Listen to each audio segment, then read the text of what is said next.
So, you're thinking of buying a Maserati Ghibli, huh? Well, in today's video, I'm going to give my opinion on buying a Maserati Ghibli. So, let's get started.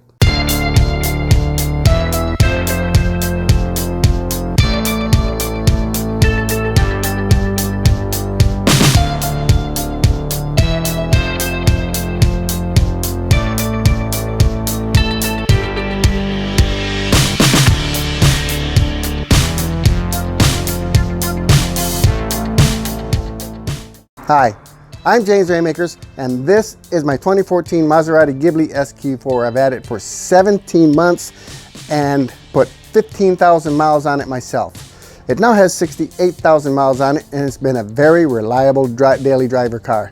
I've had no problems with it. For those of you who just bought a Maserati Ghibli, congratulations. The honeymoon's not going to be over for a long time, trust me, because mine is not. For those of you who are looking to buy, here's what's to consider.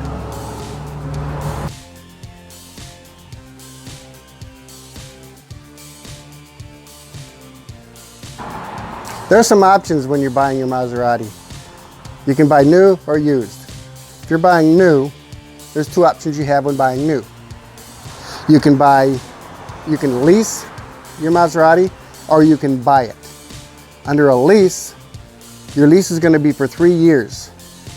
The lease will you have to maintain a certain mileage. You can't exceed a certain mileage when you turn the car in at the end of the lease. If you do, you're going to pay extra for each 10 or 100 miles, I think it is, but it's considerable.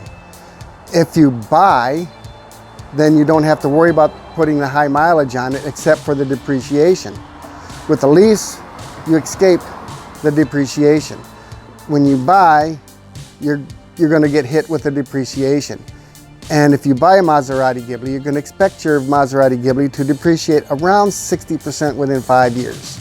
That is basically the history, what's been going on. So when you buy a used Maserati, you're not restricted to the mileage. You can mod it to a certain extent without. There are certain things you can't do, or you void your warranty. The thing about warranties, whether you have a new warranty, a new car warranty, or you have a CPO with a Maserati warranty, is you have to have your car serviced at the dealership or at an approved Maserati shop. If you don't, you will void that warranty. And when you bring it in the next time and they see that you've got non-OEM parts in there, they're going to wave goodbye and say, "You're on your own, Charlie."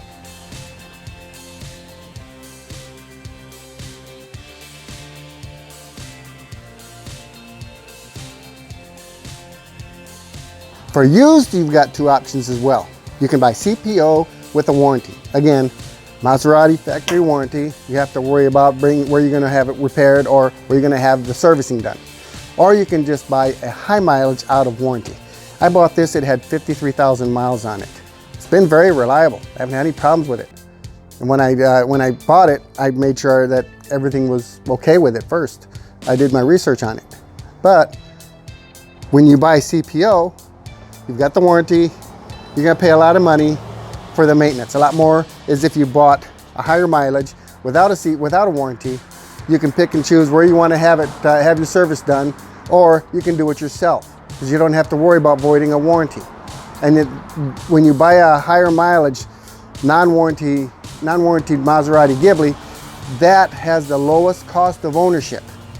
It's very cheap to own a Maserati Ghibli if you buy an out-of-warranty one and you have the services done either at another shop that's not Maserati approved, or you do your servicing yourself.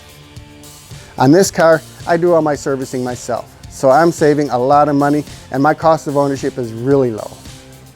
It cost me just under $100 to change the oil. I only paid $60 to change both headlights. Yes, I had to remove the bumper. It's just cheaper if you do your servicing yourself. If you have a friend who's mechanically inclined or a family member, they can help you out too. But it's just cheaper if you have a Maserati that's out of warranty.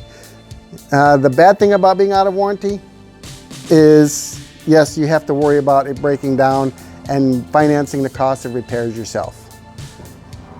And that's about it. But like I said, as long as you take care of the car, you do the regular service and maintenance on it, it will not break down.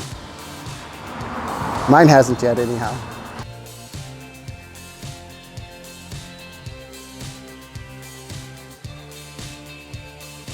So let's say you've chosen to go the route that I've gone and buy a higher mileage out of warranty Maserati. What are the things you need to consider when you're looking for your Maserati? Well, you need to worry about how it's been taken care of. So you'll need to look at a Carfax and look at it closely to see how well it's been taken care of. You'll also want to have a PPI done, a pre-purchase inspection. The inspection should inspect the brakes and inspect some may even do a compression check on the engine, although that's not advisable, because if they take it apart, then something breaks. So, but they do inspect PPI. I would have a PPI inspection done, a thorough one. Also, do some shopping, a lot of shopping, because when I was looking for my Maserati, I had certain things that I was looking for. There were things that I was not willing to compromise on, and there were things that, okay, yeah. Color was okay. I wanted a darker color, and I love this color. This color, I found this and I loved it. But it also had to have the two-tone interior, either black and red or black and tan. And I found this one was black and tan. It had to have the red calipers on it. It had to have the red calipers, and also had to have the paddle shifters. I wanted leather throughout the car. I wanted leather on the dashboard. I wanted the leather on the doors. Their packages, these cars come with packages, luxury packages, which have leather all around on the doors and everything. You can find base models, which are a lot cheaper than for example, my SQ4. You can find base models that have just plain dashboards. It'll be made of the same material you'll find in any regular car. But I didn't want that. I wanted a special Maserati Ghibli. I wanted something that sets this one apart from the rest. And even after I bought this, I put mods on it to distinguish it from other Maserati Ghiblis, such as the carbon fiber mirror covers, the carbon fiber B-pillar covers here, the carbon fiber spoiler in the back, carbon fiber window button covers, and the carbon fiber steering wheel cover where the black is. I bought those and put it on there, and that distinguishes my car from the rest of them.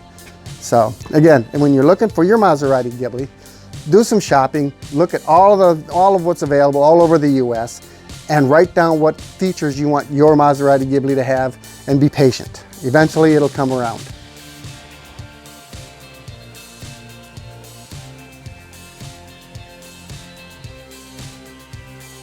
The cons of owning a Maserati Ghibli. Yeah, it dips into the Chrysler parts bin. But remember, that Chrysler parts bin used to belong to Mercedes. And another thing to remember, a lot of other car makers do the same thing. Bugatti, Rolls-Royce, Lamborghini, they all pull out of parts bins from their parent automaker. For example, the Lamborghini is Audi, Rolls-Royce is BMW, the Bugatti is VW, and they all pull parts out of the parts bins of their parent car maker.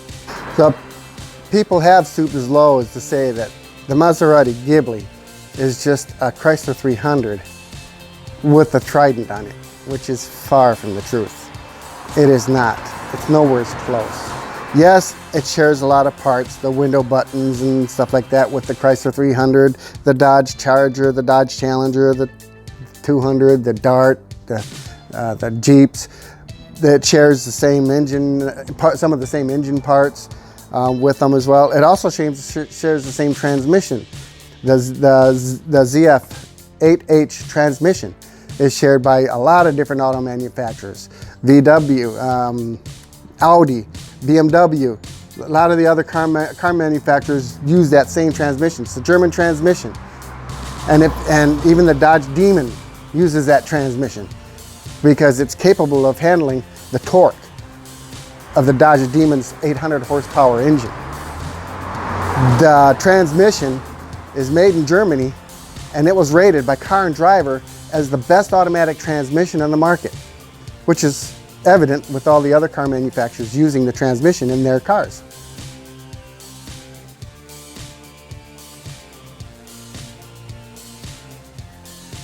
Here are the pros of owning a Maserati Ghibli. It's a Maserati. With all the racing heritage and prestige of ownership, these things are beauty and pleasure. The beauty and pleasure of these things take precedence over practicality and reason. These things are bought on emotion, and they attract attention. You don't buy one of these things and expect to keep a low profile. They're a pleasure to drive, a thrill to drive. They're pleasure both visually and audibly. I like it when I have the opportunity to pull up next to a Tesla at a stoplight. I'll rev my engine until I've got the driver's attention. Once I've got the driver's attention, I'll go like this. Oh, they just whine, they don't roar. After all, you don't need a horn when you've got a Maserati. And the best part of the entertainment system of a Maserati is the exhaust note. Well, that concludes my video. Thanks for watching my video. Don't forget to subscribe and don't forget to click that bell. That way you'll be notified when my new videos come out, such as this one. I have more videos coming out. Until my next video.